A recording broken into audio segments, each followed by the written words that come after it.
Lindsay Turner, and I'll show you how to take off our locks. First, you put the combination in.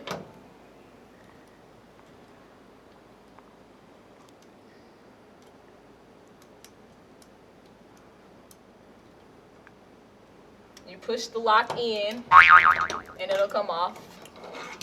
Take it off. Open up the cabinet. Push this up. And voila, we have our supplies. So to put the lock back on, we shut the cabinets. We pull this down. Put this on. You have to mix up the combination or else the lock will not lock back properly. So mix it up. Put it back on with the top part going to the right. So it can be right side up when you do it, when the next person comes in to do it. Push it down. Lock. And it is locked.